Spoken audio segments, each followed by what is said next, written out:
gıybat kılsan ahirette kança amal kılsan da soğun sen uşaqtagan adamga beret. Al günü keçirilbeyt eken tuğravı murun kılıp alsam dini çünü elekten niye bolot deyt. Geçirim suraş gerek, ötüp kalsa alarga Kudaydan geçirim surap dua kılış gerek. Tiriu adamlardan barıp suraş gerek. Ben özüm kaç adamdan barıp geçirim suragan uçurlarım boldu. Menden köp adam gelip suragan boldu derlik. 2 günde birdenle biröy gelip geçirip koyun gıybat kıldım elem. Seldeniz de ettim elem, ününüz de ettim, sakalınız da ettim, murdunuz da ettim elem, maseleniz de ettim elem degenleri var. Hazır WhatsApp'ta barыңarda cüret boluş gerek. Birö suraptır deyt menden. Ben ünümü tuğra atat da. Men özüm uqtum. Ayalının janağı göçügün öpse bolou dese, bolot deptir, juvalı översin deptir. Meni tuğrap oşonu çağırı verişti. Men uqtum, men ünüm oqşoşboyt, biroq oqşoşturgan hareket kılıptır. Oşollar qoşul bola beret negizi. Aytkanlarga. Biroq men aytkan söz emes al. Al kıyamatda жооп берет. Biroq men moyun nasılbayım, antkeni oşol kılgan işinin özü günös ete turgan özüne. Berde meni şılımda atışat. Meni şılımdan men kapa dele olboyum. Bundan kapırdağı olup ketpeyt. Biroq andan murdağı başka birler tuğraganda ayatты kata okup şariatты kata aytkanda imandan çıkıp ketişken. Alar tövbe kıldı okşoyt. Atambayevdi tuğragana meni tuğrap iki adamды oturguzup alıp aldaga jüröt internette. Oşonda Kur'an'ды kata okup meseleni kata aytkan, anda dindi buzgan anda imandan çıkat. Amında imandan çıkpayt biroq egerde dindi şıldıngdo, meseleni şıldıngdo niyeti bolsa anda imandan çıkat. Albatta unda urmattap çıkarmasa gerek antip. Şıldındap gana çıgarat da Kudayım saktasın. Her kim özünün kılığına kete öğret. Biz kete otağız bardığız yoldu gözde öyle. Biri bara turgan jeri tozak, biri bara turgan jeri beyiş. Bana köp aytdım, ne kılış gerek deşteke kılbayбыз? Ne kılış gerek, ne kılat deşteke kılbayбыз?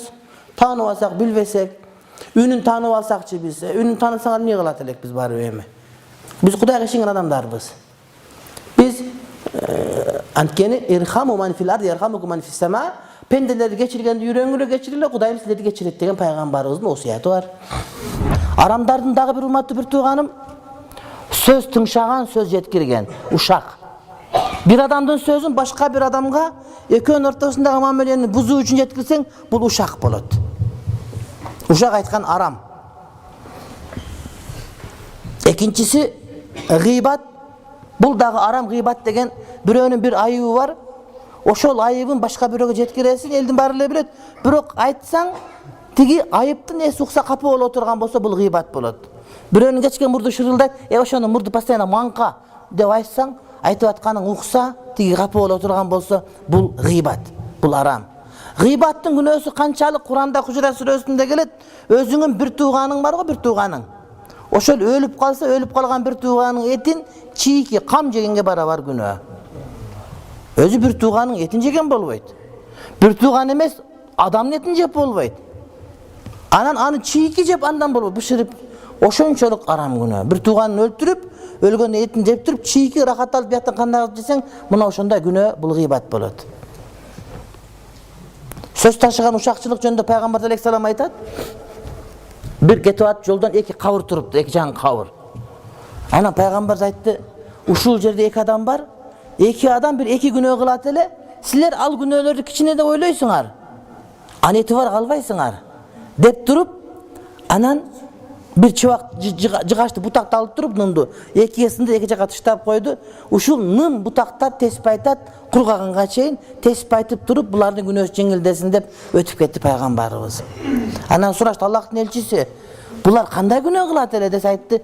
Birөө uşak aytat ele dedi. Ekönü eriktirvey, üçönü biriktirvey. Bul yaşagan ayılda azattık, BBC, kıttayır, eltiyeri keregi yok. Şu özü bağırın teylep koyuyor eken da. Bunun sözün buğa, bunun sözün buğa, ona yakaparıp, yakaparıp. Buğa radyo, gazet, radyo hiç geregi yok. İnternet da geregi yok eken. Şu özü internet, özü radyo, özü televizor eken. Anan çıkarmasını bunu koşup daha koyuyor eken. Nima tekem aytmakçı, janağı şaytanlar bolot, asmanga чыгата bir malumat tugat, oşoga 99 жалганды koy, sana jetkire turgan. Oşonda adamlar var dedi. Mına uşular kavurda azaptalat. İkincisi, bu siygende, zara kılganda, şımına çaçıratıp siygenler. Turup alıp şarıldatıp siyesin. Oturup sen katınlar oşonu siyettep turasın, şımını bağır sassık. İşenbesen çeçip alıp, bağlayın cittap görügünün. Siygen sen inen çaçıratıp oturup, anın siydik bolup kalgana kaçan. Ana bir жылда bir жүйсүн өзü. Ошого шымды түрүп, отуруп зара кылуу деген пайгамбардын сүндө турматтуу bir тууганым. Дагы bir суроом, ушак айтуу зынаадан дагы чоң күнөө деп айтылган хадис бар. Ошол учурда ушак айтып жатканда адамдын ыйман көтөрүлөбү же көтөрүлбөйбү дейт.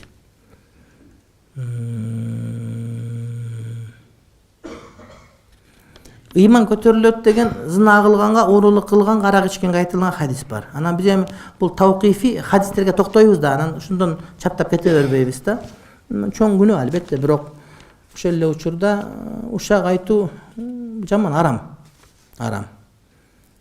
Эми бул арам болсо, анан бул ушундай болсо, сөзсүз түрдө ушунукундай болуш деген шарт эмес да. Ыйман көтөрүлүп турат деген бул арак ичкенге, зына кылганга, жана эмнеге? Уурулукка. Үчөөнү айтылган текстте келет да. Апам ушакты көп айтат, жана көп сынайт адамдарды. Анан сөз айтсаң капырай дей берет. Бирок зикир чалат, эмне кылсак. Капырай деген сөз бул, капыр деген сөз да. Бирок бул маани берилбей калган. Анткени капырая деген сөз бизде жанагы чочун ботом деген эле сөз болуп калат да. Эгерде чын ниетин айтпастан оозуна кирип кетсе, андан эчтеке болбойт. Болбосо кыргыздын жанагы апаларыбыздын сүйлөгөн сөздөрү, каргыштары эми башка улутта жок, укпасын, бирок башка которбош керек. Өлүгүң отурайын дейт. Бул деген өлүп калсаң өлүгүңө чыгып отуруп алат. Өлүгүн көрөйүн, өлүктөрүңдү көрөйүн. Дагы бир нерселер сүйлөшөт да. Башка бир да элде ушул жок да.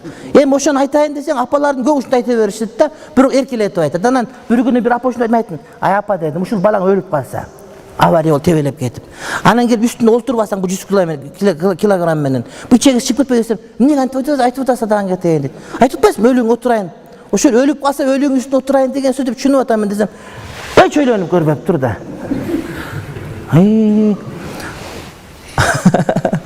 Анан бирок ушулардын бардыгы адат болуп калган себептен аларга жаман албайбыз. Бирок айтабыз түшүндүр. Ушундан көрө үйүң буудайга толук ыйманың көбөйгүр деп айтсаңыз жакшыраак болот. Мен Россияда жашайм, 2 балам бар, кайненем менен бирге турабыз. Күйөөм жакшы мамиле жасачу. Азыр апасы экөө башка комнатада жашап жүрүшөт. Мага угузуп эле жамандай берет. Ыйлап жүрүп аз ыйлабай деле калдым.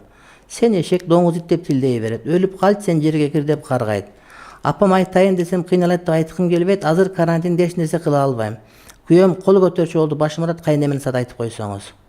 Ошол жакшы эмес. Күйөө баланы баласын келинге каршы кылып, анан ошо Россияда турганда мусапырдай кылып, 2 баласы бар келинди бөлүп койгон. Эмне баласын эрге тие баласына. Эмне баласын кызганабы ошентип. Эмне кылганы бул деген. Бул таптакыр туура эмес. Кайра ынтымак болуп, кой чогуу жашагыла дегенди билбейби кайнене деген. Таптакыр бул туура эмес маселе, акмакчылык бул деген. Бул бирөөнү чөптү кордосоң көзгө зыян дейт. Ошол адамдардын өздөрүнө зыяны келет. Кудайдан коркуңуз, Кудайдан коркуңуз. Сиздин күчүңүз болуп, балаңыз болбаса, бу келиндин Кудайы бар. Кудай баарыбыздан күчтүү, шерменди оңой эле кылып коет. Угарманды кабыл алабыз. Угарман, кулак сизде. Саламатсызбы, устаз. Кулак сизде. Анан дагы бир тура тур, сенден мурда муну Россиядагы дагы ошентип ура турган болсо милиция чакыр. Макулбу келин? Чыкыр дагы кайненени кошуп кармат бер, экөө барып орустардын милициясында жүрүп ошо туалет жуугандан кийин өздөрүнө келип калат. Аябай эле бере бер. Урбасын башыңа сен, болбойт андай. Экинчиси гыйбат. Гыйбат дагы биздин элде көп болот. Гыйбат деген эмне? Бир тууганыңын өзү жаман көргөн бир сыпаттары бар. Айтсаң жаман көрөт өзүнө, бирок чындык маселе. Айтсаң жаман көрөт, бирок чындык маселе. Ошону башка бирөөгө айтсаң ушул гыйбат болот. Жалган айткан жоксуң, алдаган жоксуң, токуган жоксуң, чындык айтып атасың. Бирок ошол чындыктын баары айтыла бербейт да. Ошол жөнүндө чындык, мисалы үчүн паланча, мисалы үчүн бекинип насвай чегет. Мисалы үчүн. Эл билбейт да, бирок бекинип чегет. Туалетке кирип алып чегет, элдер аякта башкалар дуртаспай чегет туалетте. Ошону айтып койсоң, бул капа болот. Мына ушул гыйбат. Мусулман бир тууганыңдын бир сыпатын айтасың, өзү укса капа боло турган болсо бул гыйбат болот. Кур'ан-ы Каримде ушул кантип айтылган билесиңерби? Өзүнүн бир тууганынын өлүп калганынын этин жегенге барабар күнөө дейт.